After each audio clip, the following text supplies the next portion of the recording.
What's up, Val? What's up, chat?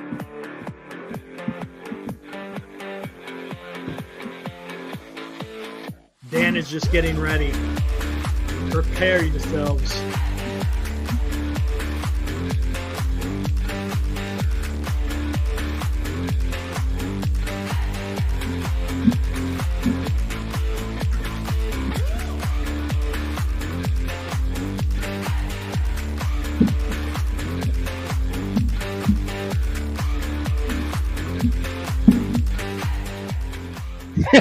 Okay.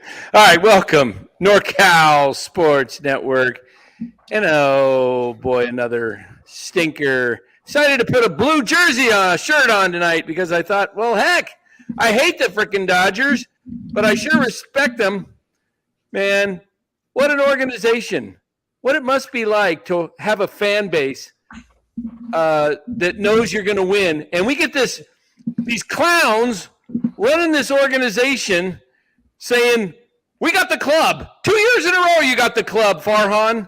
2 years in a row you said last year, oh, we believe we got the people in-house to get it done. And you promptly go out and lose 7 straight after the All-Star break. I put a fork in you last year. This year I'm getting really close because even though you're in the playoff hunt, in about 10 days I'm going to bring out the fork when you have lost probably 8 of your next 10. Because you guys stink. You can't hit. You don't know what is going on. Hey, look, I love Wade Meckler. The guy's, great story. Hopefully he's going to be a big 300-plus hitter in the big leagues. But you got him against a tough lefty with bases loaded. In the bottom of the 7th, you're down 6-1. You need some pop. You need some energy. You need the guy's already struck out. How many times his first 2 or 3 bats he struck out or whatever it was? Meckler, no, he struck out and then drew a walk. Okay, he struck out. Yeah, that's right. And he grounded out, and then he struck out on that bat. Swung at ball 4. But, hey, a lot of pressure on the kid. He was in high A ball to start the year. You put him up in a situation with bases loaded. Your season is kind of on the brink. It's teetering right now because you can't come through with a big hit. And you leave this kid who, like I said, was just drafted last year out of college. He's in A ball to start the year. Yeah, he's been hitting great, but he's facing a tough lefty. And you got Elliot Ramos on the bench, who just happened to hit a 400-foot-plus home run the other night, hit another ball off the right center field wall, another 400-foot shot, and he's up, and you pinch hit Marco Luciano, his debut, your number 1 position prospect. You pinch hit him with a 5-3 lead leading off the 7th inning for Jock Peterson. Because it's platoon at all costs. So you're thinking probably, well, if I bring in Ramos, Kevin Cash is going to bring in a right-hander. But maybe not, because you got 3 lefties right behind him. You got Wade. Who was it? It was after – let me look at the line. I know there was 3 lefties. Yeah, there was the way he had stacked up. It would have been Wade. And then it would have been no. Meckler was up. It was Bailey, Peterson, and then Conforto. Yep, it was Bailey, Peterson, and Conforto. So he might have left the right-hander or the lefty in to face Ramos, thinking, well, if I don't get by Ramos, I got 3 more batters, that are lefties, and I got to leave them in. So you let the guy pinch hit or let him hit, and he strikes out. Nothing against Meckler. This is the decision making. None of it makes sense. It's so inconsistent. No rhyme or reason. No rhyme or reason. So the Giants lose again tonight, 10-2, and they got a clinic put on them tonight in hitting. Tampa Bay was just going with the pitch, smoking it to right field, smoking it to left field. They were just, how many hits? 16, 17? What did they get? 18 hits. 18 hits. Oh, 18 hits to your measly 6 hits. And 2 those runs. And those they're not hits swinging for the were fences. loud. Yeah, Those they're not hits trying. were loud. They were not not trying to flukes. They were line drives. That's No, how they you were loud, and they know how to hit, and Texas knows Exactly. how to hit, and Atlanta knows how to hit, and Philadelphia knows how to hit, and then Atlanta knows how to hit again, and Cincinnati knows how to hit, and San Diego kind of knows how to hit, and Chicago really knows how to hit. You know what, guys? Anybody who thinks this team is bound for the playoffs, I doubt it. I made the emotional mistake a week and a half or 2 weeks ago that they would make the playoffs. But I also thought that was going to be with Luciano, Right, Schmidt. And now they're bringing up, guys, Camargo. I mean, what Camargo? What are they just cargo freight? They're just bringing up cargo freight, bringing up NPCs. Hey, that dude's batting stance is Gary Sheffield all over. Yeah, Yep. yeah. Man, I kind of like it. I want to see what he can do. He's a pinch switch hitter and whatever. He might be okay, but you know what? Anybody but the guys we've been talking about. Anybody. This team. Let's take a look at the box score of these guys. The only guy that's starting to heat up is Conforto. Yep. And Estrada. Wade Estrada over had 3, Davis over 1, Meckler was over 3, Bailey over 4. Peterson got a hit, 1 for 3. Rose raised his average, actually, with 1 for 3, raised his average to 233. Conforto 2 for 3 up to 246. Estrada 2 for 4. Sable over 2. Slater over 2 against lefties too. Imagine that. He's useless. He's useless. The guy can't field anymore. He can't run. Now he can't hit against lefties. What's the point? But saw a the Giants tweet from, brass loves him. I saw a Who tweet from cares? Jeff He Young. sucks, man. Get rid of him already. But they love him. Yeah, I know. And Crawford was over 3. Hey, how about this news, guys? Mike Yastrzemski, 4th time hampered by a grade 1 strain. First time was in Mexico City early on in the season. They said he's day-to-day. He's out for like 10 days. Quick IL stint, comes right off. Oh, he's fine. He's up for a few weeks. He gets the problem again. 10 days, comes back again. Hey, 3rd time. He does it again. Puts him on the IL. Hey, I think he's almost ready. The announcement is he's going to be ready for as possibly, they said, as early as yesterday. But as of yesterday, it was Tuesday. He'll be coming back. No, he had another setback. Running the bases during some warm-ups.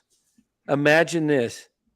He's probably running at 50% and said, "You know what? Say that, yeah. I think I'll kick it up to my max at 70%, see how it feels." There went the hammy again. 4th time. What is going on with the sports medicine department at the San Francisco Giants? Hello, Earth to San Francisco Giants sports medicine director. Hamstrings don't heal in 10 days. I've had one. Take months. You take a lot of rest. The only way to heal it, you can heal it in 4 or 5 weeks if you do nothing. But if you keep playing on it, it's not going away. And so we said on this show on July 30th that it's going to happen again. It's going to happen again. Just leave him out till the end of August, roughly. Give him a full month plus to heal this thing. And then, possibly then, in September, he might be able to go 100% without worrying about risking the injury again. But he's not going to get well. They are so desperate that they need Mike Yastrzemski in the lineup to try and get something going. What's Yastrzemski even hitting? Someone want to look that up? I bet it's around 240, somewhere around there between 240 and 250. Yeah. Let's see. And he's probably doesn't even have 10 home runs yet, does he? Maybe he does. Maybe he has 11. I don't know. He's I don't know what 233. 233. Hey, the team average roughly. And how many HRs does he have? Home runs? 11. So he's got 11. Okay. So Yaz has been productive when he's been in there. He's played a great right field. But what the heck are you thinking? I mean, I thought Farhan's computer told you how to run these hamstrings. Doesn't it? Doesn't the computer tell you how long he's supposed to be out? Or doesn't the software tell you something about how to handle injuries? I thought this team had everything down.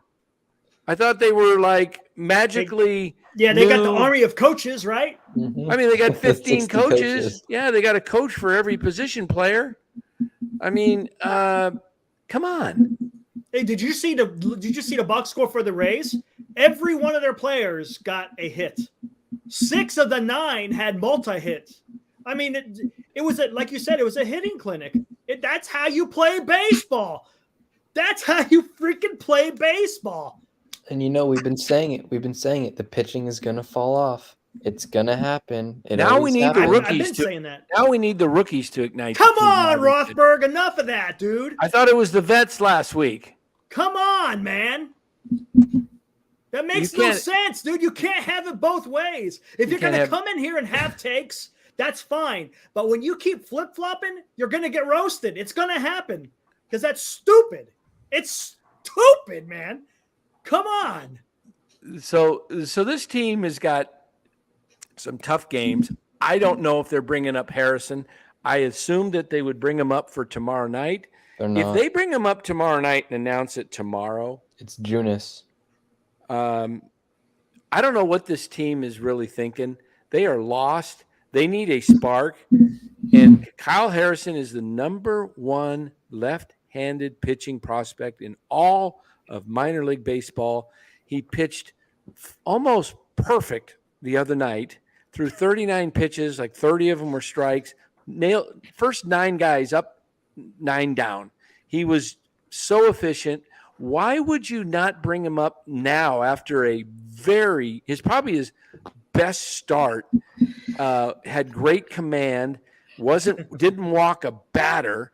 Why would you not bring him up now when Mighty Mouse said, or Pinocchio or whatever his name is, said they were going to bring him up right after that he was going to pitch in the fall league, or not the fall league, in the Arizona league, and he was going to go down and do that. He did that 2 weeks ago. Then he was going to pitch in Sacramento, and he was going to have 1 or 2 starts, and he was going to be up quick because they were ready to bring him up. And now you haven't announced it. Watch him bring him up tomorrow, and they won't even get the fan base excited because they won't announce it until 4:00 in the afternoon. Something like that. If they have intentions of bringing him up for tomorrow, they should have just announced it tonight. Kyle Harrison will be making his debut tomorrow. That way, everybody who's from the Bay Area that wants to see him pitch, that grew up and knows him, would be, it's just, come on. Honestly, I think the Rays are going to destroy him if he does come up. No, Pavlovich tweeted out that it's Junis. Okay. I'm just saying, if he did come up, it would have been a bloodbath, I think. Mm-hmm. There's no easy team to face. That's the problem, because the time they decided to bring him up, you're trying to hang on with your dear life to hold on to a playoff spot, and it's going to be impossible unless you bring him up in September. Yeah, they're just whatever. It's a lost season. It's it's ugly. It's going to get uglier. I think. I don't see. They can't hit, guys. They cannot hit. They cannot hit. I mean, you want to make easy money, just bet the under for the first 4 or 5 innings. The Giants have that down to a T. They never score.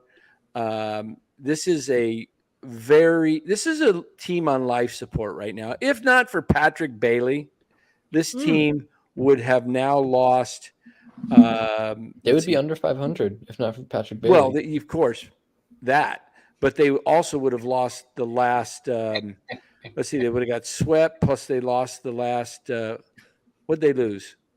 2 to the Angels. Their last 2 wins are ninth inning, or 9th or 10th inning wins. Right. Against the Angels. They came back a week ago tonight, last Monday night.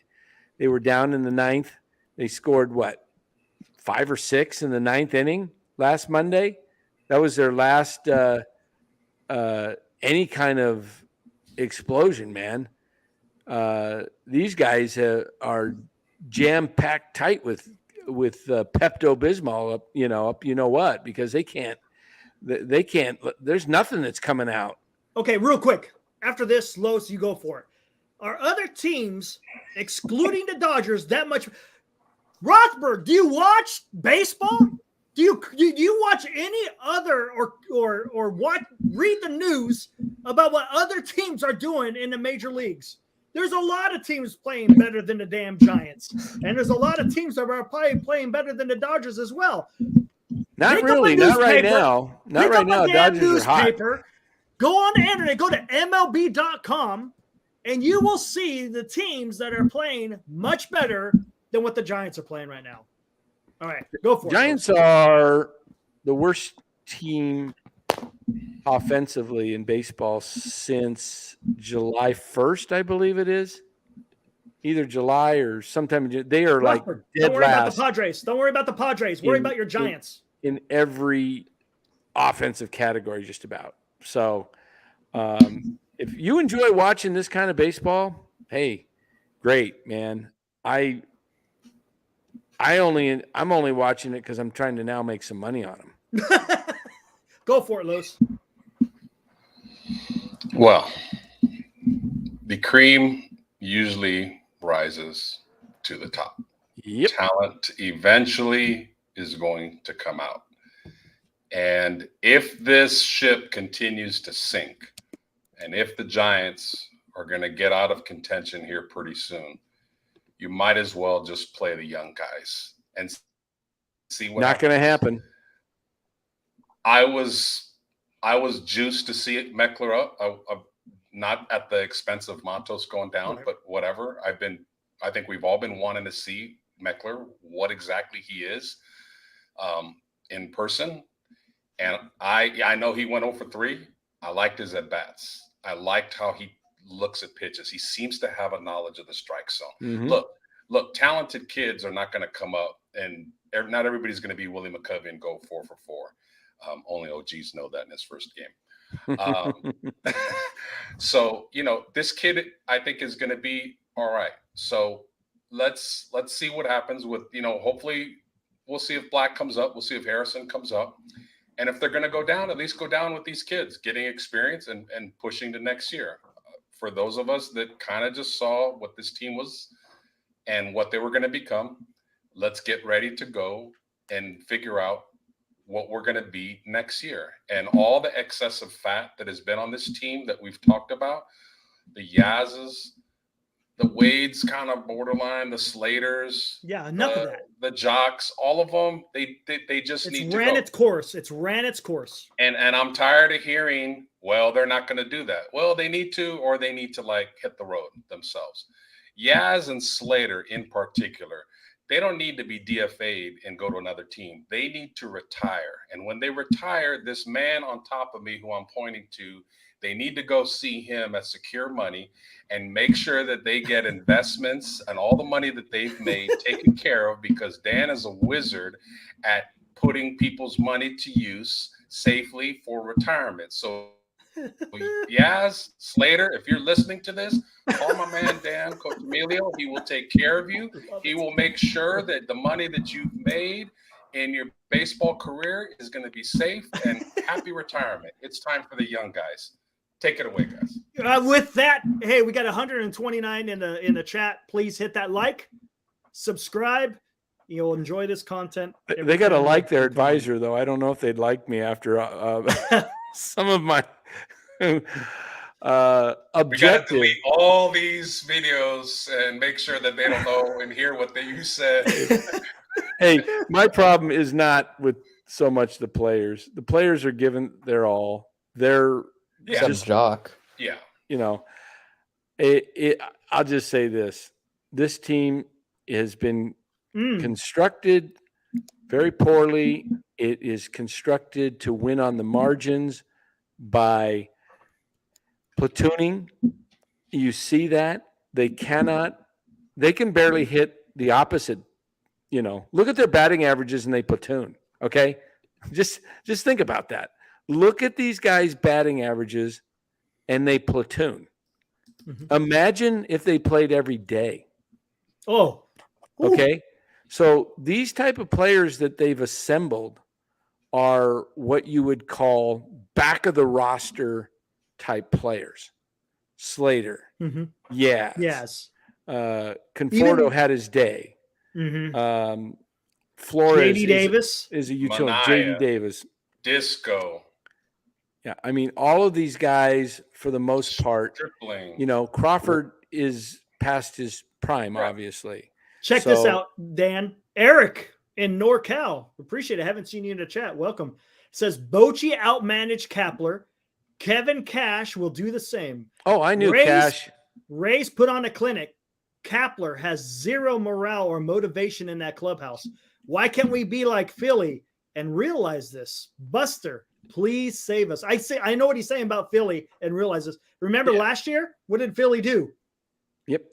They got rid of the manager. What was it? Girardi at the halfway through the season, got the other manager. And next thing you know, it sparked something. Wasn't even halfway. It was in about the quarter of the way through, but, maybe a third. And real quick, they didn't waste time. Hey, Rothberg, you're saying you're talking specifically about the teams in the National League West. The Giants aren't going to win the division, dude. The Giants have to worry about the other teams and other divisions to get into the wild card. Yeah, forget the division. They're 9 back. I told you 2.5 weeks ago that the Dodgers would win this division by 10 games or more. Okay, I probably need to up that to at least 15 because for sure, at least it might go 20. It could go 20. The Dodgers are kicking everything into high gear and running on all cylinders right now. It's the Dodgers and the Braves and the Phillies are the class of the National League, I believe. And then you got probably the Cubs and the Brewers behind them. I don't think the Giants are going to be able to defeat Miami at this point. Miami's got pitching. Miami added did you see the back-to-back today? Did they who hit back-to-back? Miami.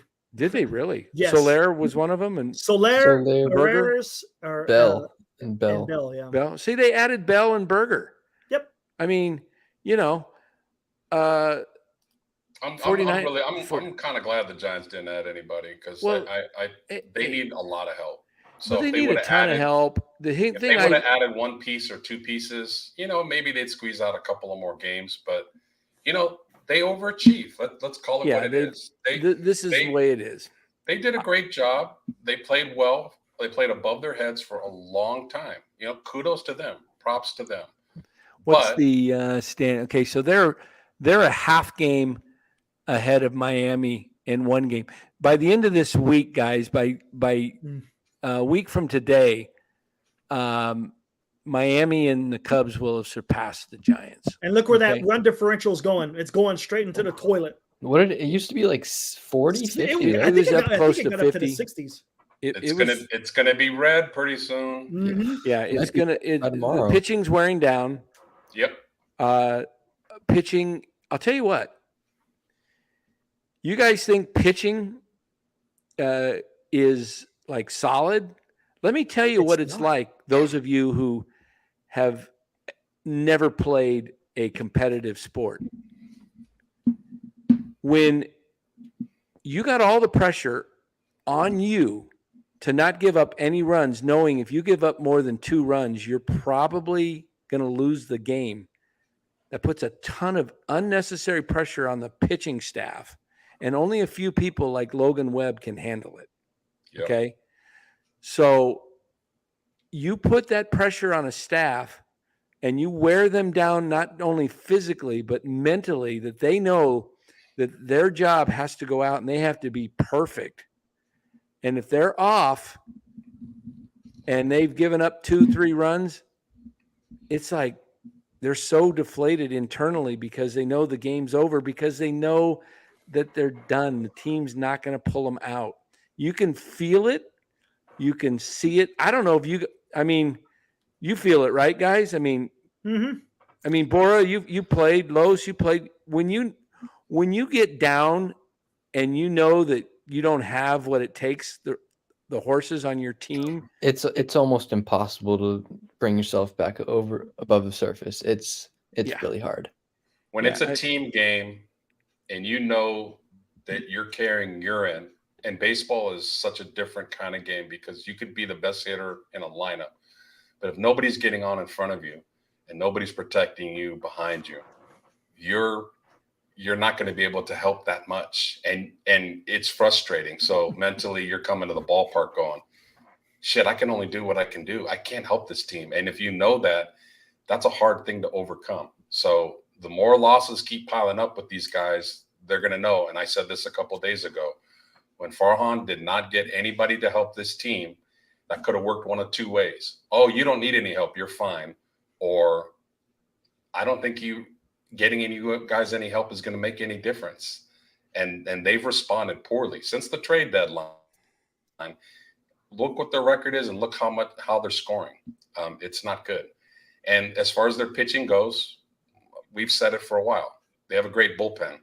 And they have one now good starter because Cobb's starting to falter. Yep. So that's not going to work, guys. That's not going to work. And that bullpen's going to start faltering because that bullpen has been overused. Yeah. We repeated ourselves over and over. By the time the hot August days started coming around, them arms, them tongues would be down on the ground. They're running out of steam. And it's unfortunate. They had a nice run. They overachieved, but the reality is starting to hit in.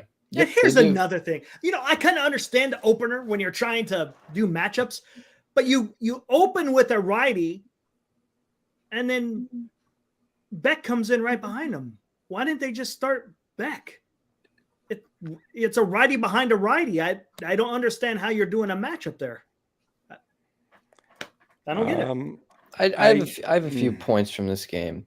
Let's see. I mean, the pitching's gone. Like, it was there for a while. It's gone. Beck is probably going to be optioned soon. Kepler just left him out to dry. It's frustrating he sure did, to see. Especially he left him out to dry. He was leaking oil. He's going down. Exactly. And they were just like, okay, use up the innings so we don't burn out another arm. Exactly. Yep.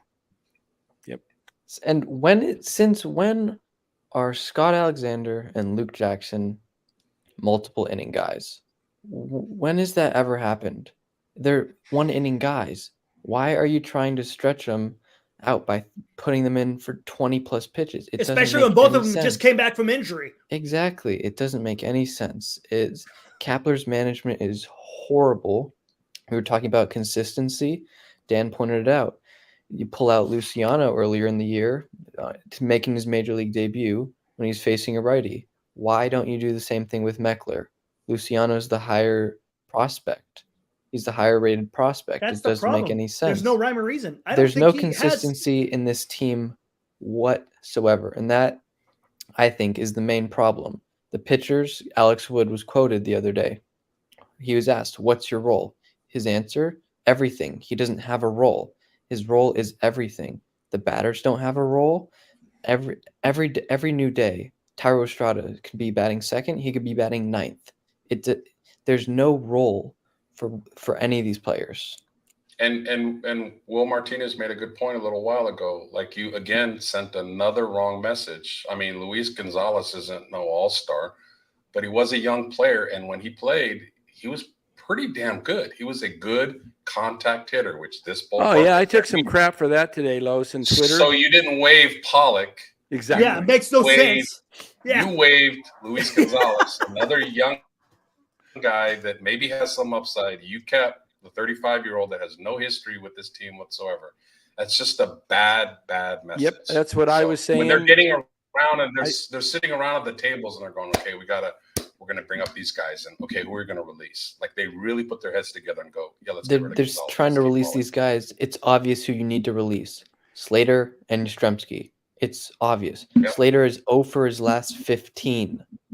And I bet like at least 3/4 of those at-bats are against left-handed pitching. Oh, yeah. They are it's very short-sighted. It told me, first of all, I wouldn't surprise me if Luis Gonzalez gets picked up like the Tigers or something like that. Scott Harris was here.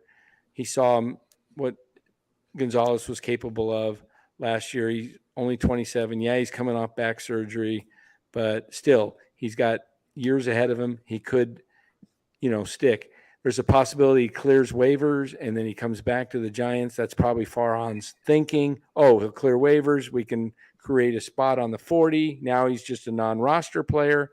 But I wouldn't if I was him. I'd be like, he might choose free agency. Yeah. Like Piscotty. He might just say, I'm out of here. A lot of guys choose free agency when they leave the Giants. So did Austin Wynns. Hey, look, people tell me, oh, where's the sign of trouble or that in the clubhouse? This is I'm saying all you got to do is look around. Players, when they don't want to come back to the organization when they have a chance to be free agents. Nope. So they would rather take a free agent job than actually get a lower, it's a salary, at least in the minor leagues. Then they'd rather be unpaid and go find something themselves than play for the Giants. So it tells you that the organization, that veterans do not want to be part of the clown circus, the ring around the rosies, whatever. What's that thing called? Not the Ferris wheel, but the circus. The carousel. The carousel, yeah. They don't want to be on this stupid carousel, jumping off, getting back on, jumping off, back on. Hey, what this tells me with what the Giants did today by releasing Gonzalez, it tells me this, that if they somehow squeak into the playoffs, that their playoff roster, the outfielders are going to be Slater and Yaz and Conforto and Haniger and Pollock. They will go with a all-veteran outfield, and that Peterson and Wade can sub in. They will go. They value. If they couldn't release Pollock today, that means what are they saving him for? Right. What are they saving AJ Pollock for? Don't say he could have been. You gave up on Luis Gonzalez to keep AJ Pollock. That tells me exactly what they're thinking.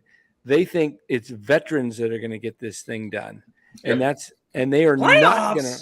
They are not going to rely on rookies. The only reason they have rookies coming up is because they have holes, because Farhan signed injury-prone players. Talked about it constantly. Only here on NorCal Sports Network. From the beginning, we said that when you sign these type of players, it's not going to work out in the long run. When you go through 162 games, it's not going to be the same as signing everyday players that are, people will deal with, nicks and bruises here, but guys who aren't, stay pretty much healthy for the whole season. So there you go. Now, we mentioned that guys like Dubon and Tauchman have gone other places and succeeded. You brought that up, Los. Yeah. So what's going to happen next year if Ramos leaves and he gets a real chance to play somewhere else and he starts playing well?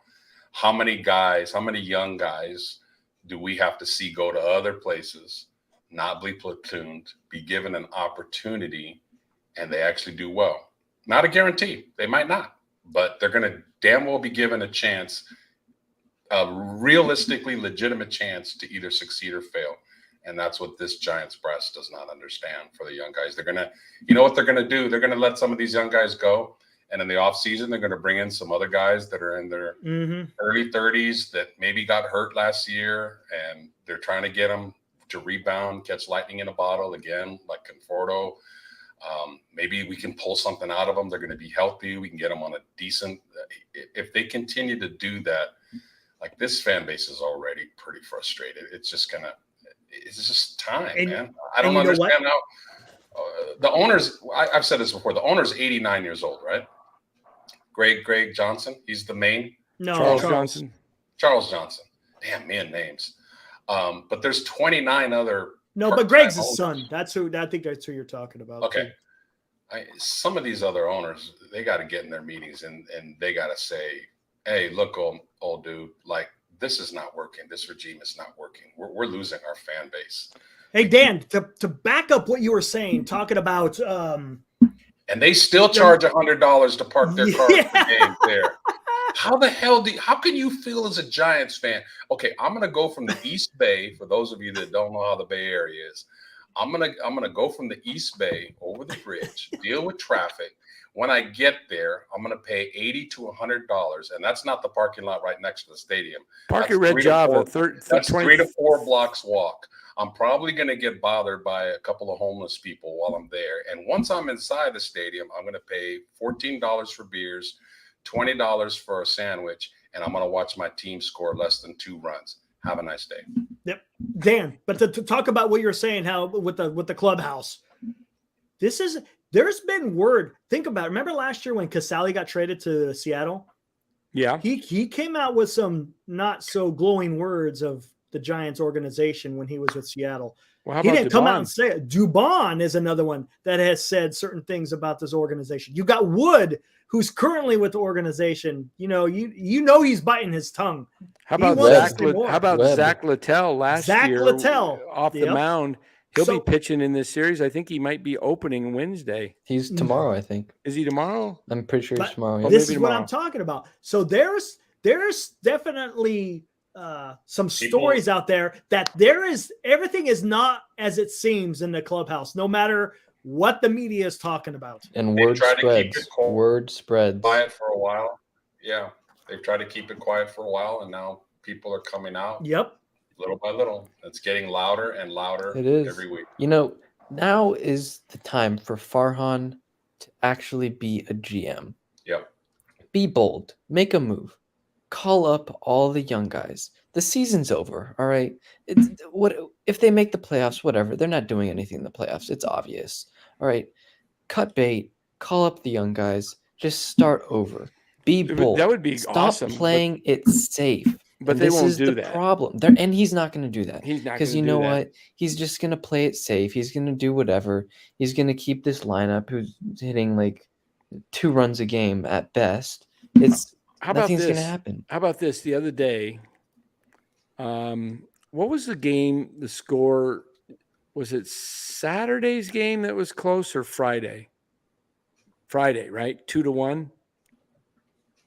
They lost. I think Friday was 2-1. Yes. Okay. I'm not sure which game it was. If it was that game or yesterday's game. Might have been yesterday's game. I'm not sure.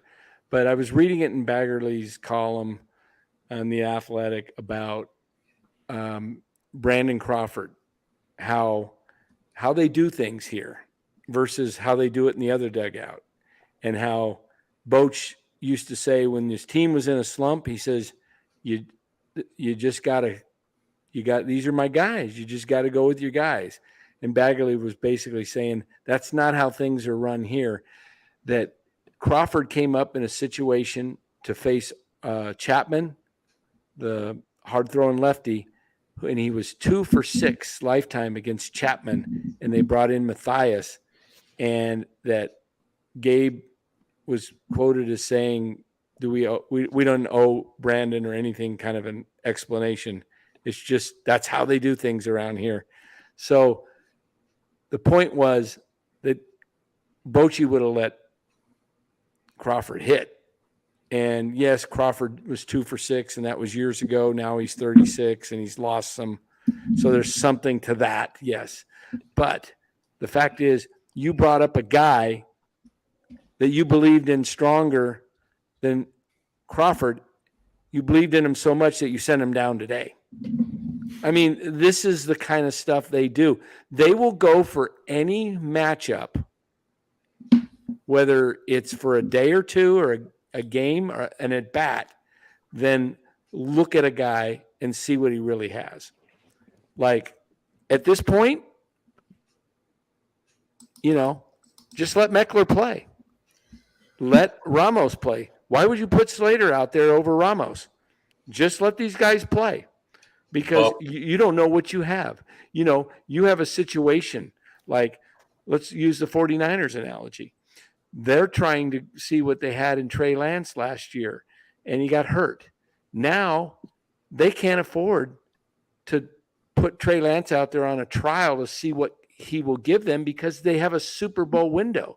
The Giants are in no window of winning a championship, but now's the time to see what your young guys have so that you can go into the offseason maybe going, well, we did get these guys 100 plus at bats or more, maybe 200 at bats.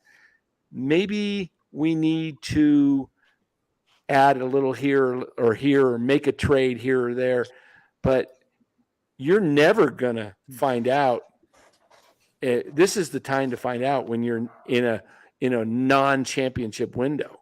I just, the fact that they're in this and it's fool's gold. I'm telling you, people, it's fool's gold because people out there say, oh, well, look at San Diego. Look at the Mets, how bad they are. I'd much rather do it the way the Giants are doing it. Just wait till there's 162 games played, okay? Because, hey, if this team, I'm not saying they're dead and it can't happen. It could. The likelihood is, though, that they're not going to make the playoffs, and there's a strong possibility, even though they're still, 6 games over 500? 5, 6? What's their record? I think they're 6 over. I just got rid of it. 50, There's a possibility. 63, 56, I think. Yeah, I think 63, 56. Okay, so they're 7 over. There's a possibility they don't even finish 500. That's possible. I don't think they will. I have a feeling what they'll do is they'll fall below 500 over the next 3 weeks, and they'll hang around a few games under 500, and somehow the last week of the season they'll have some success and they'll finish at 500, and the fan base will say, look, we just beat the Dodgers 2 out of 3, and we beat the Padres, and we finished 81-81 on a 6 out of 7, our last 7. Yeah, we are really rolling. That's just – but I hope I'm wrong. Hey, look, I would love to be wrong, guys, and say the Giants make the playoffs. There's nothing like watching playoff baseball. Playoffs? But – I don't. If I have to watch playoff baseball where they get down 2-0 and I know the game's already over, that's not very good. I don't want to be wrong. I want Farhan and Bear and Kapler out of here. Well, yes, yeah, exactly. I agree with that. I want them out of here. If they win and go to the playoffs, then they're not out. We're going to have them another 5-6 years. I know it's frustrating. I don't want that. I think everybody in the chat on here can agree. Their World Series window is within the next 5 years when the kids are coming up and they have a chance. Your World Series window is not right now. It's not. With the contingency that this regime is gone. Exactly. Because if these kids are up and this same people are here, are these kids going to be given a chance to succeed? They're not. If the kids get a chance to succeed, they are set up in a way that they could be World Series contenders because they have a great farm system. If you look at the Mets and you look at the Padres, yeah, they paid a lot and they got good players, but they've bought their teams. They haven't had their farm system come up and produce. The Giants have an opportunity to bring up their farm system at one time. It's the same thing that happened in 2010, 2012, and 2014. Buster Posey, Brandon Crawford, Brandon Belt, Pablo Sandoval was in that. Okay, if you bring these guys up together, you have a World Series window. Hey Dan, real quick, I'm going to bring this up. Senior sent a tweet to Alex Pavlovich talking about. If the Giants did the Giants ever announce that they had extended Farhan and or picked up the 1-year extension? According to Pavlovich, They have never said anything on it one way or another. Let me see that. I didn't realize he would even answered. They have. Okay. Oh, Cali Hats. Is that senior on there? Yeah, that's senior. Yep. Let me read that again. Up there, it says right there. Let me know, and I'll scroll Okay. down. Okay, go ahead. Scroll down. Interesting. Very interesting. Yeah, Yep. I don't know what's going on. Well, I'll tell you what, Bub Rad made a good point a little while ago about if, in fact, Posey is here to take a big position with the company, with the team, he's going to have to really, really have a good case to ownership to get rid of Farhan, Kapler, and quite frankly, Larry Bear too. Now, he doesn't really have a relationship with Kapler and Farhan, but he does have a relationship with Larry Bear. Larry Bear has been there for a long time, was there when Posey was there as a rookie, probably been very supportive of him, never done nothing wrong, but this is business. And if Posey's coming in to clean house, we can't have any sentimental feelings about people that have been in our corner from the very get-go. Can you check, Bora, how many I know Posey's one of them. Can you tell me how many are on the board of directors for the Giants ownership group? And this is another important fact. This is the last year of Farhan. So, well, yeah, I think it's. I think this may be it. This may be it. It's going to come down to why is Larry Bear a made man? Why? What gives him the right? He's part of the problem. He's not part of the solution. This is the same guy that has been saying year after year, decade after decade, we can't rebuild. We can't let our fans down. This is the same guy saying that. So that's crap. I hate those comments. And it may be true. You may be right. But I hate the fact that no accountability is being put on. Even the great Larry Bear. Every person in the front office has had their run. And he's had his run. And his time has come and gone. He's saying because he built the park. Maybe so. Great. So did Barry Bonds. And he's not in the organization. Barry Bonds built that ballpark. Yeah. Good point. It wasn't Larry Bear. It was Barry Bonds. What you got, Bora? Okay, there are 31. 31 owners. No, 31 owners. How 31. many are on the board of directors, though, as far as that make team decisions? Because they don't all. I think there's only like 6 or 7, if I remember right. Let me look at that again. Yeah, I know there's 31 to 34 owners, and then but I know Posey last year became one of the what they may call voting owners on the, that make the decisions for the team, because you can't get, not all 31 are part of the decision-making process. So my point on this is that Buster, if he gets his voice heard enough and he gets the ear of those others on the board, he only needs the majority to get things done where it's done in a true baseball manner and not, hey, look, this was an experiment. People said, I had people on Twitter tell me today, oh, Farhan's doing what he did at LA and he went to LA and turned that club around. No, Farhan was hired in November of 2014. Who won the division in 13 and 14? It was the Dodgers. Okay. Farhan came in 14. You know what Farhan's role was? The same role that Pete Petulia has with the Giants. Andrew Friedman is the head of baseball operations in LA. Farhan did things behind the scenes. He was not the key guy making all of the moves and making, anything he did had to get approval. He didn't just go, hey, I just made a trade. Andrew, guess what? I just traded so-and-so. You did what? No, Farhan was the number 2 guy. And does Farhan have talent? Yes. Does Farhan have a place in baseball? Yes, he does. Is Farhan can help a team build a winning team? Yes. But he's not the front guy to do negotiations with free agents and making trades and being your head spokesperson. He's a guy who said last year at the deadline, we have the guys in the house to do it. And I feel really good about this team. This year, he said, we're going to be very aggressive at the deadline. He makes one meaningless deal. AJ Pollock's on the IL. Mark Mathias is down in Sacramento now. And he said, we're going to do all this. And he did nothing. You can't have a guy telling the fan base what you're going to do and then do the exact opposite and have a fan base trust.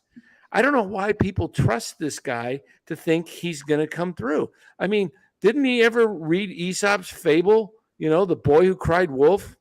This is Farhan. How many times has he said he's going to do something and then hasn't done it? You're better off just saying we are working diligently to try and improve this team, and we're going to do everything we can. It all depends on, the market. But to say what you're going to do and then do the opposite is, to me, I don't think he's lying. I really don't. I think it's a lack of experience, because if I told you I was going to do something, let's say I told you I got hired in some technical field, and I told you I am going to create the greatest operation technically for this company over the next 2 years, I'd be lying. I wouldn't be lying. I wouldn't be lying. I would be thinking I can do it with the help, but I wouldn't know how to do the right help because I don't know anything about technical stuff.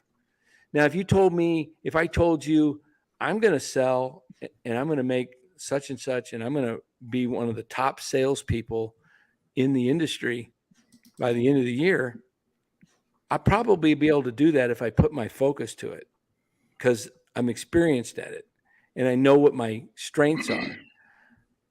Farhan's strengths are not in people skills. There is a difference in relating. You look at the people like AJ Preller, Dave Dombrowski, Jerry DePito of Seattle, Houston gets his owner in there. Guys that are go-getters. They know how to get the deals done, even if they might not even feel like they got the best of the deal, but they got the deal enough that's going to make them good enough for now. They're willing to take those risks because there's a trade. Farhan does not have the ability, in my opinion, to communicate effectively, because he's not. It's not his fault. It's just not who he is. No people or sales skills. That's just not who. Exactly. It's not who he is. So if I tell you to go do something that's not your strength, you're not going to succeed. But if I get somebody in there that really thrives on that, they make some great deals, and they may make some poor deals. I mean, Brian Sabian made some great deals, but he also made some poor deals. Mm-hmm. But he wasn't afraid to pull the trigger, because that's what guys like that do. Same with Bobby Evans. Same with Bob. Guys that make deals because they're risk takers.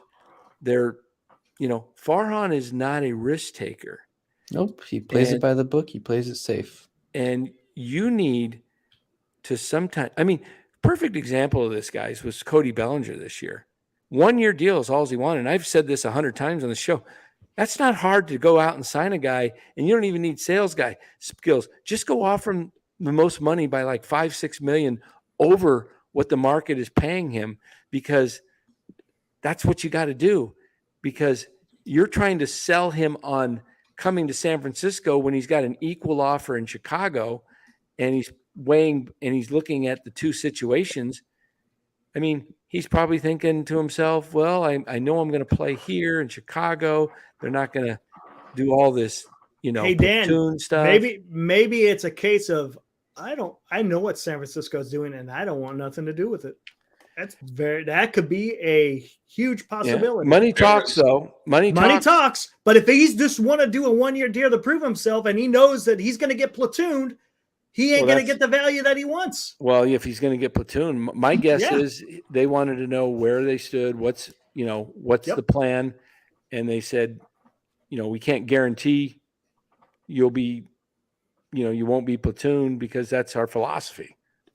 It is their philosophy. Okay. Well, it purely is their philosophy because they don't play anybody every day. They do it when they don't have enough players from one side of the plate to go all 9, either right or left, because they don't have a left-handed third baseman hitting third baseman. Now they do with Camargo. Now, if they keep Camargo, it's a possibility that J.D. Davis is now going to see platoon.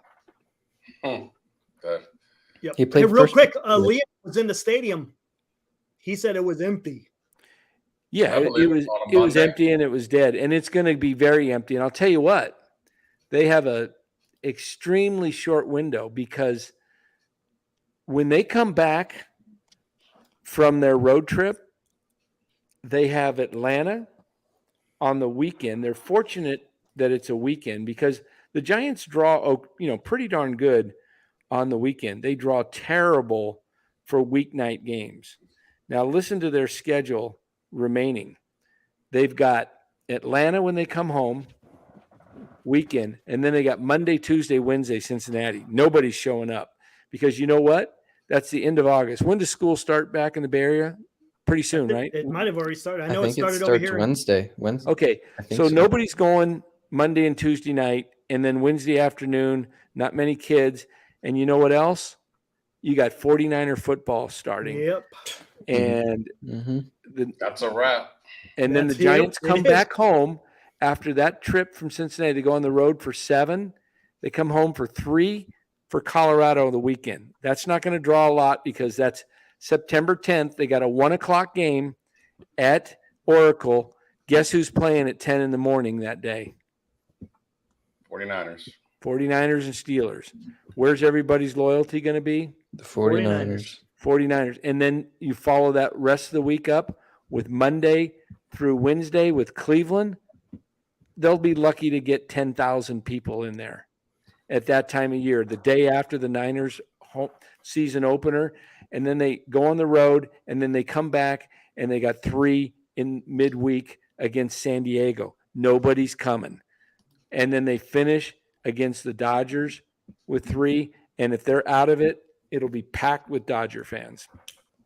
Yeah. And if you notice Dodger Giant games lately at the ballpark, it's always more Dodgers. It's more Dodger fans. It's a reverse. It's a switch between the Giants or the 49ers and Rams. It's about 65-35. It's like like out here in Arizona, like a Dodger Diamondback game is a joke. It's 90% Dodger fans. Yeah. Now it's not that bad, but that just tells me that the core Giants fans are not going to the game as much as possible. Look what Liam. Real quick, I want to bring up something Bub Rad said a little while ago that really has me curious. He says Buster trademarked his name, so you can't buy a jersey with his name on it at the stadium. And Bonds is the only other Giant to do that. Buster wants to be a business guy. You know, it's funny he say that. When I was back there for the game and I was going through the stands, I was wondering, there was no Posey jerseys. I'm like, that's one of their best players of the last 10 years. I didn't know he could do that. He trademarked his name, so you cannot buy a jersey at the stadium. And come to think of it, you can't buy a Barry Bonds jersey at the stadium. So the team can't make money off of them. That's very interesting. I had no idea a player could do that. That's a lot of power, man. It sure is. Right to your name, I guess. You got a right to your name, right? I guess. Wow, that's so Posey did that. Wow, maybe. Hey, make sure you guys go get those Yaz and Slater jerseys. Maybe they're definitely available and on sale for $14.99 and dropping by the week. Oh man! Maybe the only jersey that would sell right now. There's 3 of them. There's Bailey, Webb, and Duvall, and you also have the potential to have a Luciano and a Matos and a Schmidt and a Meckler and a Matos if these guys get a chance to play and grow and actually develop over a course of 2 seasons. Man, I'm getting me a Meckler jersey. Yeah, like let's think about that. Ramos, Matos, Meckler? Luciano, Meckler, Schmidt. That's Bailey, Doval, Webb. That's a Harrison. good core. Harrison's another one. All guys 23, 24, 25. Webb's the older guy at 27. Those are guys that are projecting to be good, pretty good MLB starters. I love it. If they can just play them every day and play them every day and you develop them, Bora, Giants you're are right. gonna be good. 100%. There's only one way they're going to play them every day. New ownership or new regime. A new front office that believes that you play baseball players with better than average potential. You play them every day. You know, you need 2 couple stars in your lineup, and you need another 5 or 6 guys that are very dependable everyday players. You need you need at least 5 to 6 everyday players, and then the rest can be fill in. But if you get a team that generally plays 6 to 7 guys almost every day, tell you that's going to be a team that's going to be in contention on a regular basis, because those guys are going to get better and better. And that's exactly why I don't want to be wrong. I don't want to be wrong. I want the pressure on this.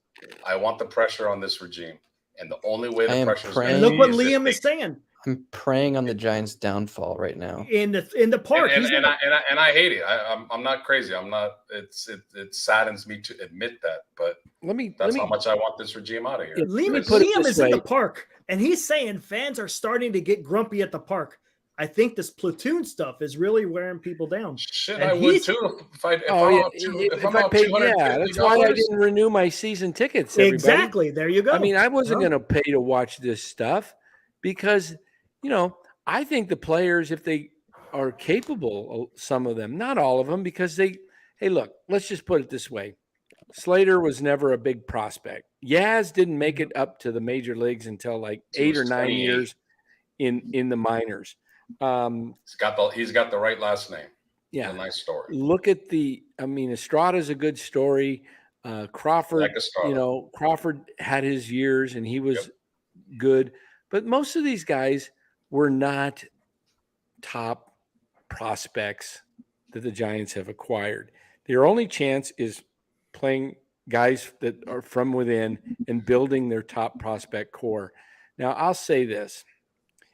For those of you who say, how can you guys root against the Giants and want them to lose? Quite easily. Let me put it this way, guys. If you really love something really a lot, you want what's best long-term.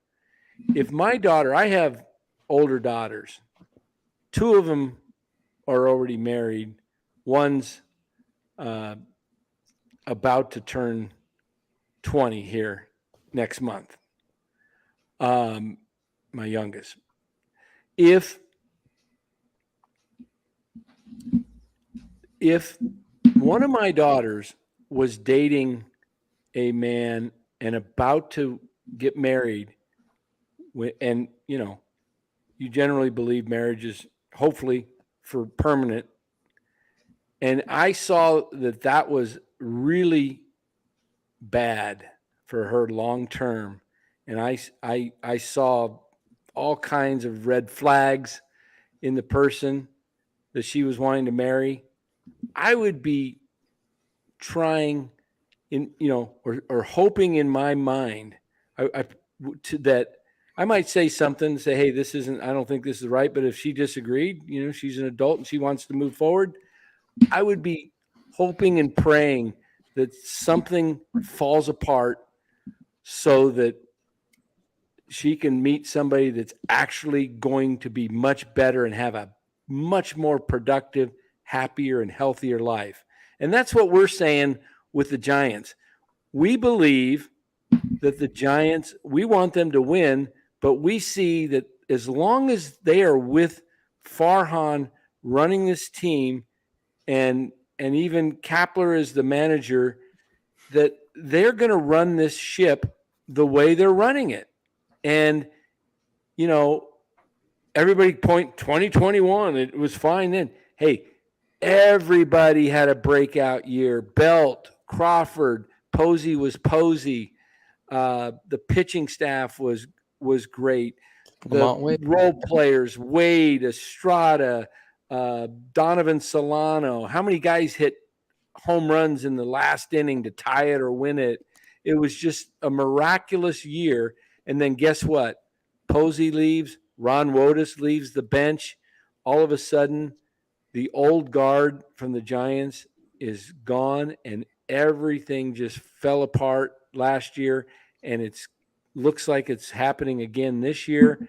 So that's what we're saying. Yeah, hey, if you told me that the Giants were going to be successful doing it this way, and this baseball formula that they're using was winning, and it was playing close to, 580, 600 ball, and it was even somewhat exciting at times, and they were platooning, I'd be like, hey, this is how they are. It's how they win. It's who the Giants are. I'd be for it because it's working. But I don't think this system works because you're using players. What you're saying when you platoon everybody is that you don't have good enough players to play every day. Right. And as Lowe said, the cream always rises to the top. And so if you're the best player, but you're not platooned, you don't need platooned. Okay. Look at the best players in baseball. Take the top 25 players, top 25, and look at their averages against the same, the lefty splits. Or righty, they hit the same. Look at how they bat against. Let's say they're a right-handed batter. Look how they bat against right-handed pitching and vice versa with lefties. And I'll bet you it's better than the Giants players who only hit against the opposite. Good point. The best players hit no matter if it's lefties or righties. Yeah, that's why they're the best players. Yep. For one reason or another. And how did they get to be the best players? By playing. They were once highly touted rookies. By learning on the prospects. Job. Exactly. Learning on the job, not sitting on the bench. You don't learn sitting and watching. You learn by playing and learning. Yep. That's how you learn, on the job. Hey, everybody has seen the movie Major League. I feel like the female owner that is hoping that the team loses. But she wanted the team to lose so they can move out of town and make profits. And we want them to lose because we want the ownership out of there. I hope they don't have a model statue of Los in the clubhouse and they're taking little particles of clothing off of me day by day when they win. Hopefully not. Yep. Look at that comment from Leon about the Tampa Bay Rays. Read that one, Eric. You're muted, Eric. Eric, you're muted. There we go. Better now? Yeah, there you are. Yeah, Liam says the Rays' whole lineup was righties, and they got 5 runs off of Beck, who is a righty. Yeah, because they have an approach, a hit. They don't rely. These teams that I mean, it's unbelievable. You look at the best teams, they don't sit there and flip-flop their lineup and try and figure out like 8 hours before the game. Do you notice the Giants lineup generally comes out about 1 to 2 hours before the first pitch? It's because they're trying to figure out and put into the system and wait for the votes to be counted and tabulated and see what the computer spits out who's supposed to play. What is it? Mark Graves says, we got sour milk for players. You say cream rises to the top, right? Sour milk. That was pretty good, Mark. It's just, but it is what it is. Let's change subjects. Let's go on to something completely different. The last 20 minutes here. We've been going an hour and 10 minutes. Let's come up with something a little bit more fun.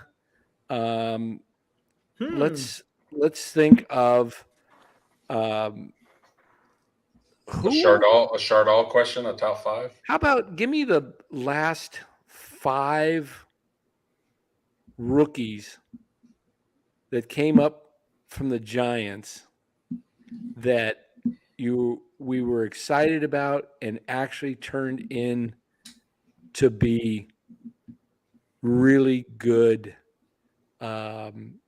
major league players. Who were those 5, not counting pitchers? Oh, shit. Just hitters? Yeah, just hitters, because that's the trouble the Giants have. Can I say Patrick Bailey? Sure. Yeah. He's hitting well. He's hitting decent. That's one. When was the last? Let's see. Posey. We're in 2023. I think you have to go back to prior to that. Pablo and Posey. Yeah. Pablo and Posey. And then Belt, Crawford. I mean, you could put Belt and Crawford in there, and that they did play regularly for several years. Panic was unfortunately only about 3 years. Yeah, years. It was a good 3 years. But he was effective. He was effective. He made an all-star team. Mm-hmm. So that's how long it's been. You're going back from 2013, the last time. I think Panic was 13. He came up. 13 or 14. 14, they won the World Series. But you're talking 10 seasons. Okay? I thought this was supposed to be the fun segment. We're getting depressing again. Well, just trying to think of anything else to talk about, man, that is other than this current roster, because it's just, I mean, but those are the days the Giants have the possibility of building again. And it started in 06, 05 with Kane, and then it became Lincecum, and then it was Mad Bum, and then it was Jonathan Sanchez, right? And that was the building foundation. And then it was Posey and Pablo were the first 2 real position guys. And that became the foundation for more guys. And then Sabes would plug and patch certain guys, and you'd go out and get Hunter Pence, and you go out and get, a Scudero or Cody Ross, but you had a foundation to build. What the Giants are doing it opposite. They're trying to go get these patchwork players. You can't get those players if you don't have a foundation. Yeah, they don't have the foundation. Mm-hmm. Exactly. So I'm hopeful that they're a year or 2 away from being where they were like in 08. I was hoping this year with the Schmidt and the Matos and the Luciano and all that, and those guys coming up, and Bailey, I was hoping maybe this is 2009 where they finally had a winning record and they went like 86 and 76, and then 2010, all those guys were coming up and more were coming in 12 with Crawford, 11 and 12, and Belt, and those 2 guys came up and they contributed. I was feeling pretty good about that, but the way they've kind of stifled that, it may push it back a year. But if those guys can perform, my biggest concern, Bora and Los and Eric, is this, that these guys come up and they continue to use their platoon system, and that it's going to bury them. If they do that, that will bury them, and they will never become average MLB players. Hey, Eric, could you pull up Bub Rad's comment from 12:55? 10:55. Well, yeah, I gotcha. Yeah. Bora's in the Midwest. How many years does it take to rebuild a farm? When did Farhan get here? 2018? 2019? If you draft well, it won't take long. It shouldn't. It should take 3 years. Okay, at the most. It's at the most. It's been 5 years, and hold on. No, not necessarily, because Bobby Evans he drafted Luciano, Matos, and Doval. But they and were Ryan young, Walker and Ryan Walker. But the problem is when they did recruit them, they were like 16 or 17 years old. So that time frame can have it if you're hitting it in the international draft. Yeah. I mean, I'm just going off of like regular high school and college draft. Gotcha. I saw a couple months ago, a thing on Twitter. It said the percentage of kids drafted to reach the MLB, the bottom two teams were the Mets and Giants. What was that again? To reach the what? From the time you're drafted, the percentage of players to reach the MLB. Yep. And the Giants and Mets were at the bottom. Giants are trying to change that tonight by bringing up Meckler. He was drafted last year. Yep. All right, everybody. I am going to get rid of this black cloud about this 2023 Giants team, and I'm going to bring some enthusiasm to this chat with the following question for everybody. So get up on your seat and get ready for this one. In a 7-game series, the 2010 world champion San Francisco Giants versus the 1993 San Francisco Giants. Who wins that series? The 93 team that won 102 games and 103 and 59. 103 and did not make the playoffs versus the 2010 world champion Giants. I'll take that 93 team. I'm taking the 93 team in 5 games. They had I'm gonna go 2010. I can't answer that. They had Burkett and Swift at the top of the rotation. They had Bonds and Clark and their Mitchell. middle of their lineup was Will Clark, Matt Williams, and Barry Bonds. And didn't they have Kevin Mitchell too? I don't know. No. Or was he gone? Oh, that's right. He was gone. That's right. It was Williams, 2010. Clark, and the 2010 team, kind of like this team, couldn't really hit. They squeezed by because they had dominant pitching. But that dominant pitching would be going against like but hold on, you got Bochy at the helm. Yeah, he knows how to work. He knows how to work that bullpen. So does Dusty Baker. Hey, remember what everyone was discounting the Giants when they were going to go up against the Texas Rangers. Texas Rangers are going to destroy them. It didn't happen. The pitching negated everything that the Texas was supposed to bring up because Bochy knew how to run a bullpen. But the 93 team had some pitching too. True, but it wasn't like 2010, I don't think. I think people forget how good Billy Swift. People need to know how good Billy Swift was. Yep, he was pretty filthy. good. So game one, and the beauty about this series is all games will be played at Oracle. Well, no, actually, I take that back. The 93 team played at Candlestick. Holy shit, I love it. Okay, the 93 team gets game 1 at Candlestick. Now, those were fans. That's me and Dan's era. So we're in the crowd, and you're getting a young Dan and a young Los, really loud, sitting behind the 2010 Giants dugout, giving an FU to Larry Baer over to the side. Hey, 13 years from now, you're going to suck. Get out of here. I'm telling you, game 1 is Lincecum versus Billy Swift. Lincecum. And the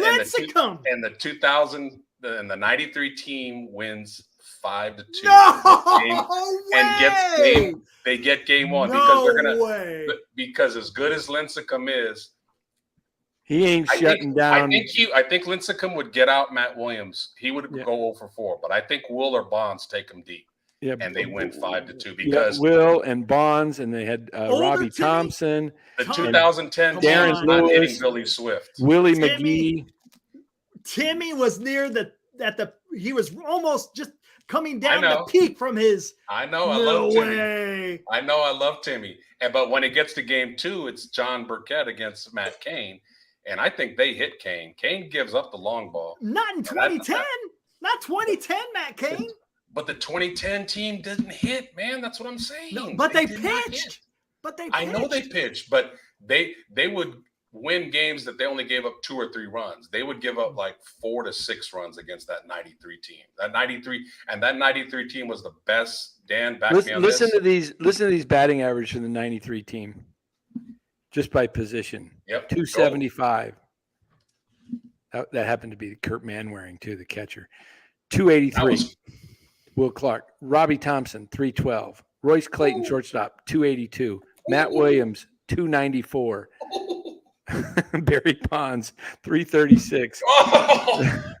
Darren Lewis, 253. Willie McGee, 301.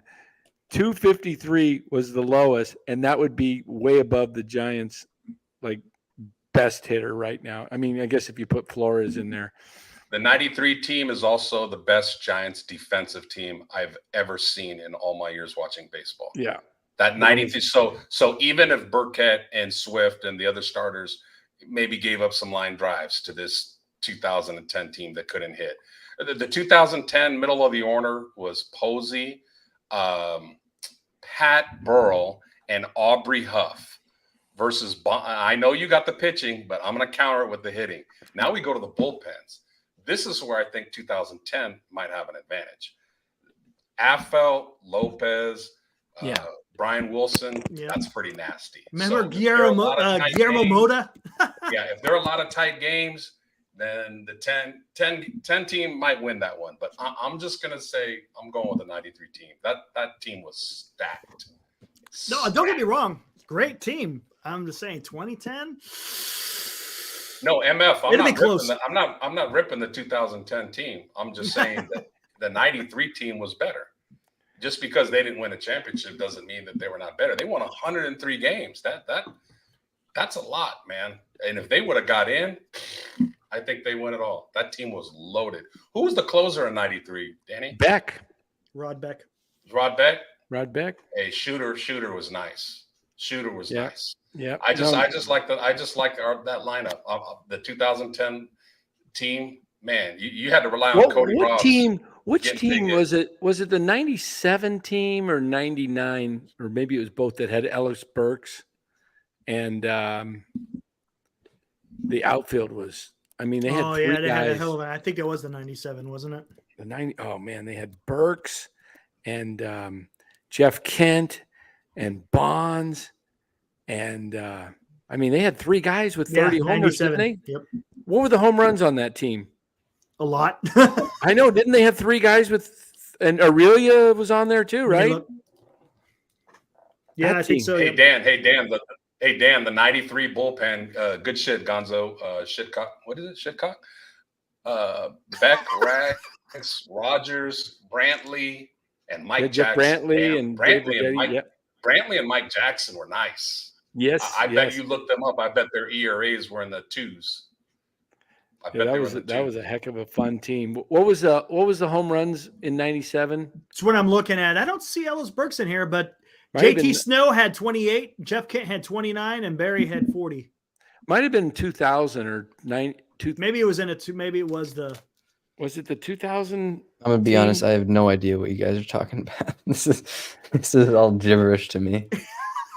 What, the 93 team? Yeah. You had some, you some good baseball. Man, they hit the shit out of the ball. Oh my God. And they pitched. That's the thing about it. They were not just a hitting team.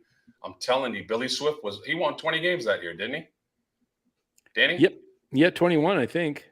Yeah, he was 21 with like a 2.7 ERA. Nasty sinker ball. Filthy.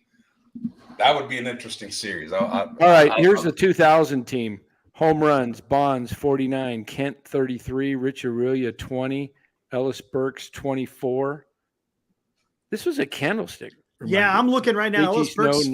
first season was in 99, and he had what is that? 31 home runs. Was it the 99 season? Okay, 99. Yeah. I know he had 30 one year for him, and I couldn't. The other thing everybody's forgetting about, we're talking players for players, lineups versus lineups, starting staffs versus starting staffs. Remember, the 93 team won more games, so they get home field. That means the 2010 has to go to Candlestick. You guys have to deal with that wind and them wrappers all in your face when you're hitting. Are you going to be able to deal with the 47-degree night game? I love it. I got Wow. 93, Hey, man. I got 93. Dan, 99. I'll say 4 games. Yeah, 99. I see it. 99. JT Snow, 24. Jeff Kent, 23. Rich Aurelia, 22. Barry Bonds, 34. Ellis Burks, 31. Yeah, and Marvin Bernard had 16. Yeah. And that team had 5 players with 20 or more. Do you know this year's Giants team may not even have one? They may not. I mean, Conforto has what, 15 now? Nah, 15. 15. I think he's the leader with 15. Tied with JD Flores. Yep. So 15. Will they hit 5 more? We don't know. I mean, no, they won't. I'll guarantee it. They won't. Yeah. But Bub Rad, the 93 team, did not have any walk-up songs. They didn't have that at that time. And Greg Dayton, I apologize for boring you. Let's talk about the present team and really get excited. That's boring, bro. That's boring. Sorry, Greg would agree with that. If you want to go back and talk about the almighty Mike Yastrzemski and Austin Slater, please come into the chat. We'll put it up and we can talk about that. That's boring, bro. Come on, man. Greg, I expect better than that from you. Mm-hmm. This shit is fun, man. Talking about hypothetical stuff. Come on, man. Change it up, bro. You know, You want to talk for 3 hours about the same bullshit every day? Oh, we need to get I can't do it, man. Hey, man. Hey, come with it, please. Yeah, there's nothing. I have one thing to say, and then I think, Dan, are we going to wrap it up soon? Yeah, we're going to wrap it up. Yeah, I have one thing. As much as I hate the Yankees, and as much as I think their GM Cashman is horrible, it's him and Farhan, worst 2 GMs in the league.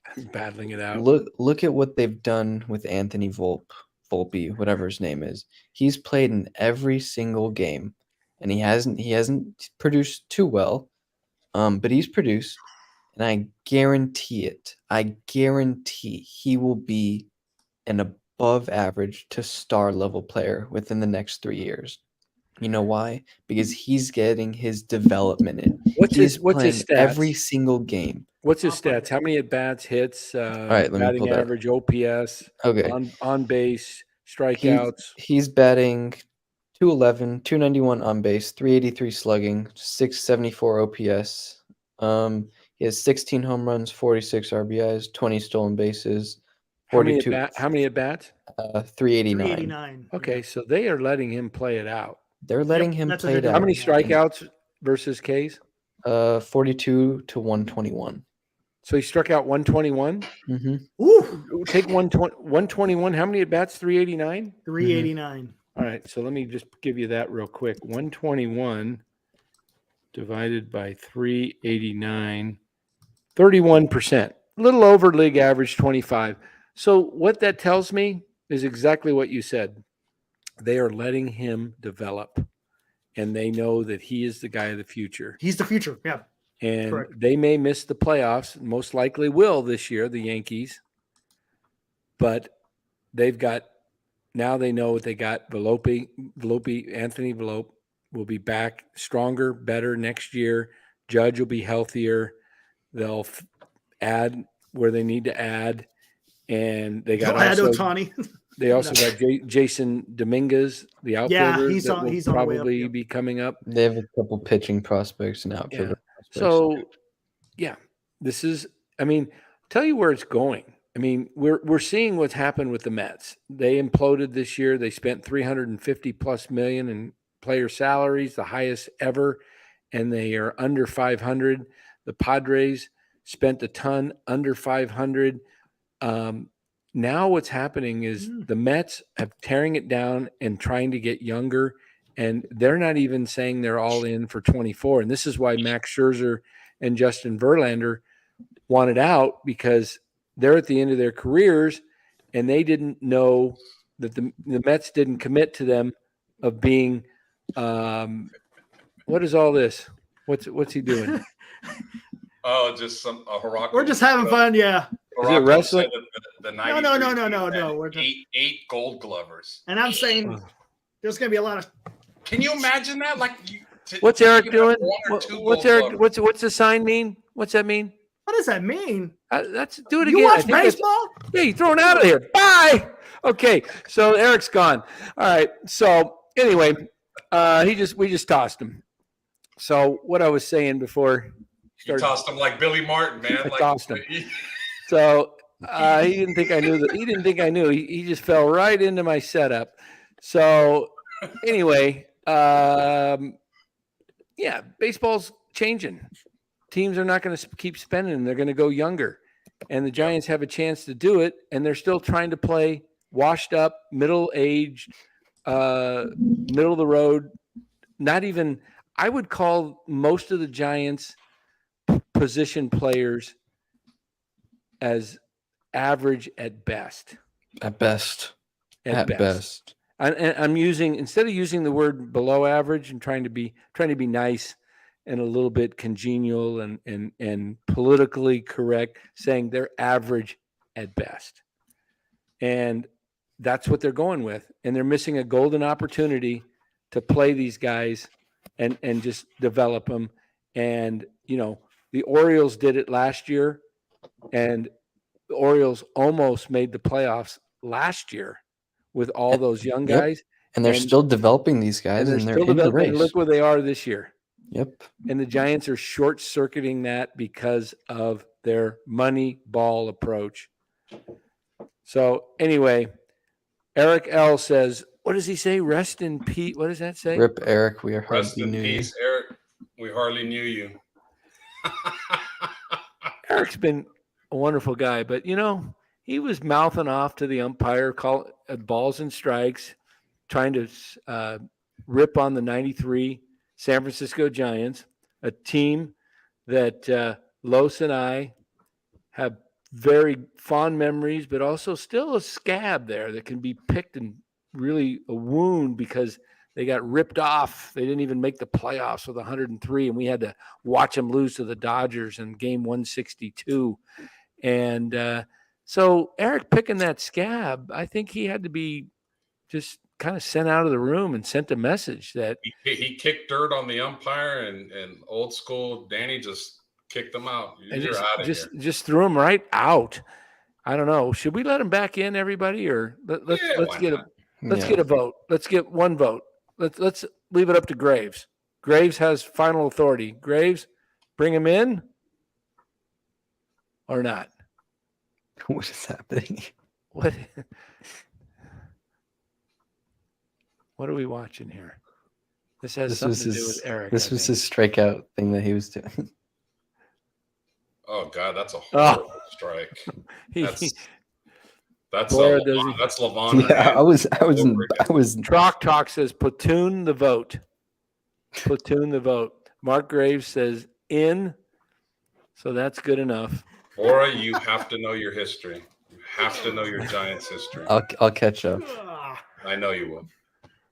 Look Las Diaz, man. Las Diaz. Look at him. Look at Eric.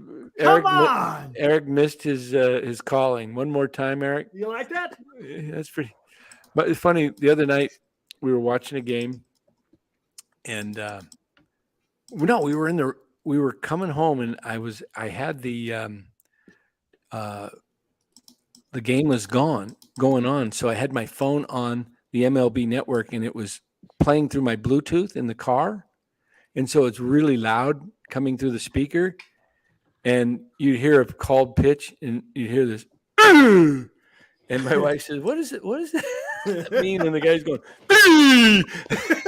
so it became pretty funny. So I always kind of like go, yeah. So Eric, give us a sting.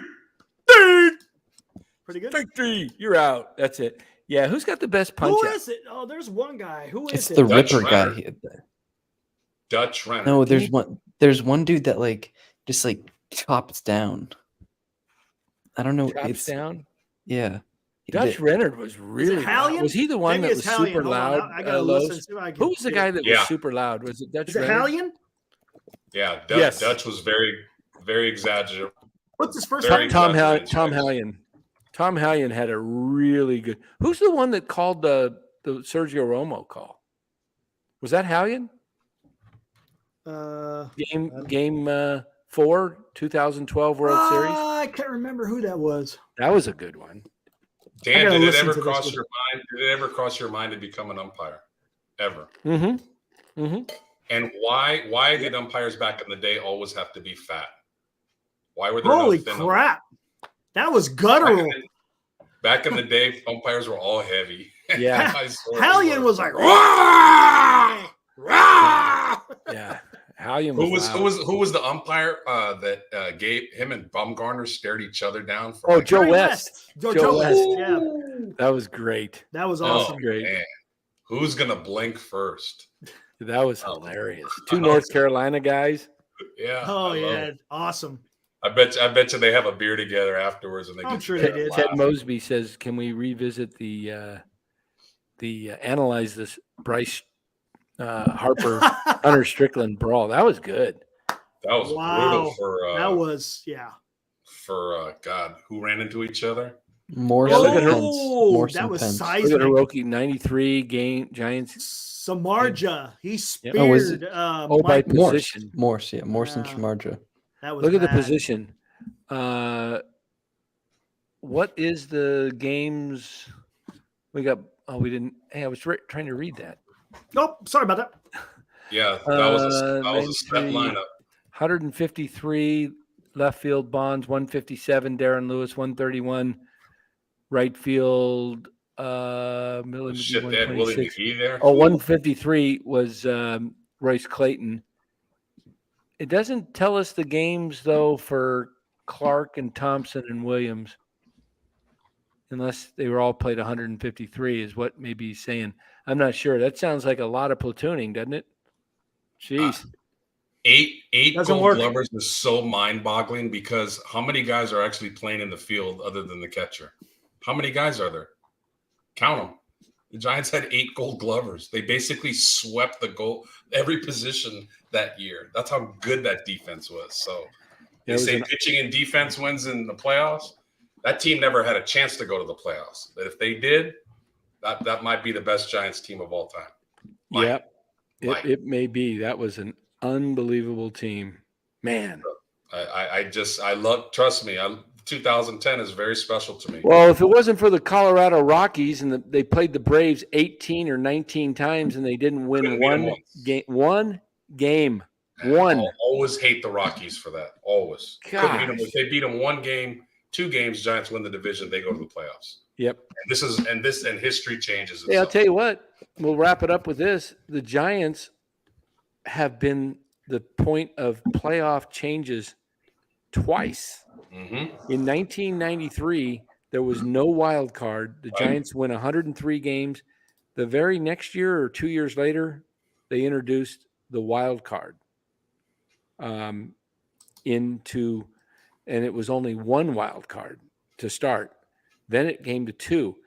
Then in 2021, after the Giants won 107 games and had to play the Dodgers, because the seeding, they changed it so that the number 1 seed would no longer have to play that, the wild card, because they were the 1 wild card. Then they added 2 more wild cards, right?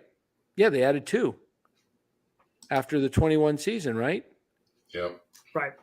Because it was just the Dodgers were the only wild card, right? It was the Giants, Dodgers, Braves, and St. Louis.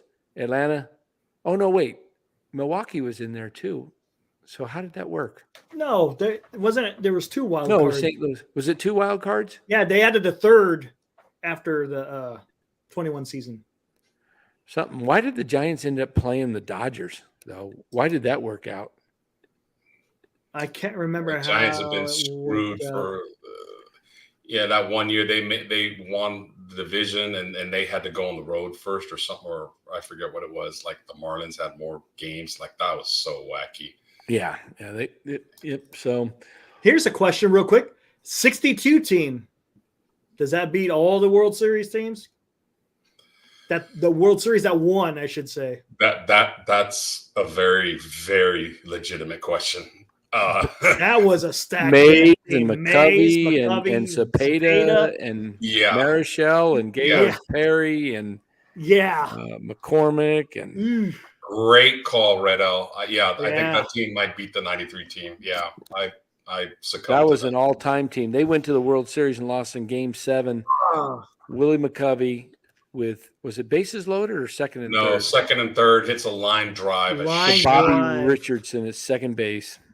Right to him. He had a leap, didn't he? I thought he had a leap for it, didn't he? Or what is it, right at him? Right at him. Right to him. A little bit left, a little bit right. Giants win the World that Series. ball was probably hit over 100 miles an hour too. Oh, and they pitched to him. They didn't walk him with first base open. It was second and third. Yep. Was Mays on deck or no? Or was he already on base? Who? Mays. Mays was before him? Yeah, Mays had a double down the line, and the runner from first didn't score. Mays said if he was the runner, he would have knocked the catcher over and would have tied the game. That's right.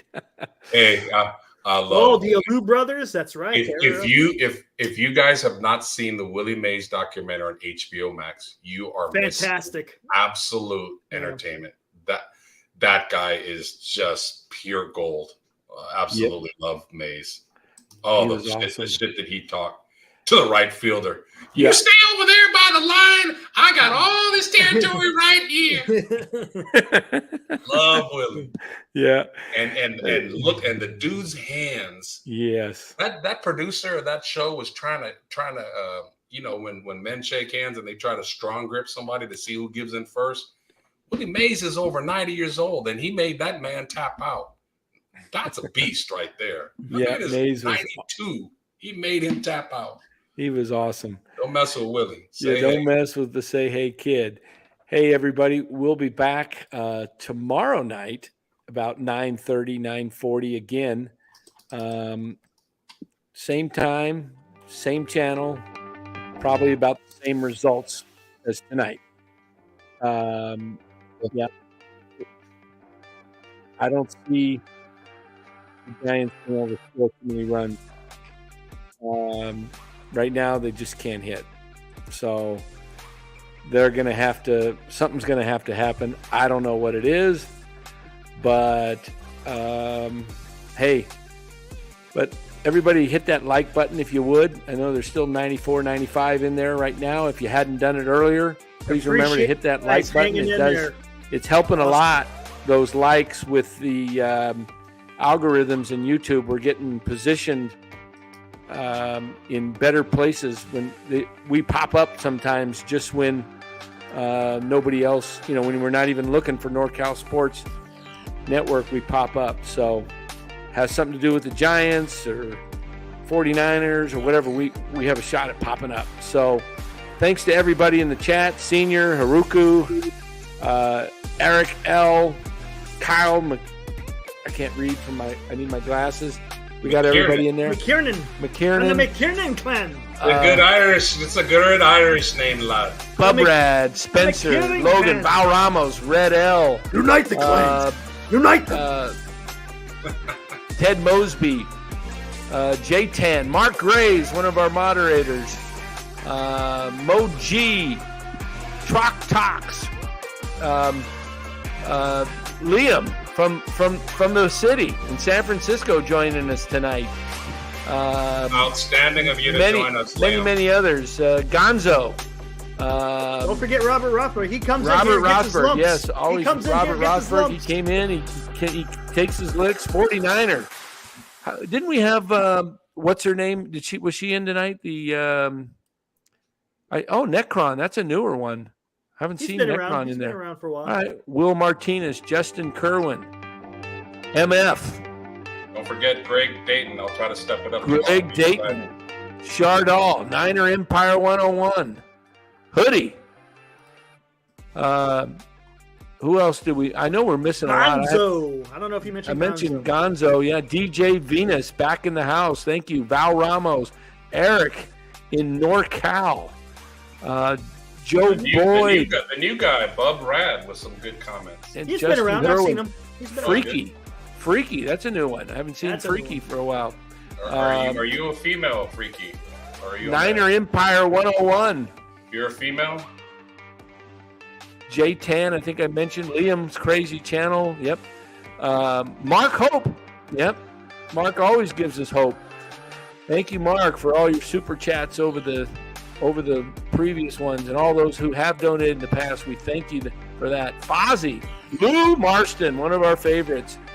Lou, he's always in the house and he's always adding good stuff. 49er, of course, senior softball game. I consider him one of our correspondents, man. Senior. He's on it. Yeah, he's on it. He's on the beat. He's the one that broke the news about Buster Posey coming to the Bay Area 2 months ago. NorCal Sports broke it first, but it was senior softball games. Logan and Jerry R., 49er, mentioned those guys. Hey, everybody if I missed you, I'm just trying to go back before and see what we got. I meant PK Man, I didn't mention him. The Gambler, nothing like the Gambler. Kenny Rogers, Spencer Owlsey, Sam Vasquez, Ryan Iglesia, another favorite of the channel. Hiroku, I mentioned. Derek Brantley, Jeff's brother, maybe. Eric L, Red L. Everybody that was in the house tonight, we thank you, and we will see you tomorrow night. Dan, if I could say one last thing before we cut out, I promised my wife, happy birthday, hon. I love you. Promise I'd give her a shout out. 14th, your wife's birthday. My wife's birthday was the 12th. All right, fantastic, guys. My wife, Leos, so they're going to get along. Yeah. Yeah. My future wife's birthday could be soon. So. The 12th, and then, okay. And then poor my birthday got overlooked today. My birthday is Saturday. Ugh. Big Wheeze. We forgot Big Wheeze. Big Wheeze. MF, Big Wheeze. And, of course, right at the very top, we want to thank StreamYard. How's StreamYard doing? Okay, there we go. Okay. We put Meckler on the thumbnail, and he got totally overlooked. Oh, man. Hey, but you know what? The dude has the best stash in baseball. He does. Yeah. I mean, how old is he? 20-something? 23? 24? He's going on 35, man. That guy looks like he looks like a vet, man. So, anyway, thanks to everybody in the chat. We'll see you tomorrow night. As always, arrivederci. Ciao. Unite the clans. Unite them.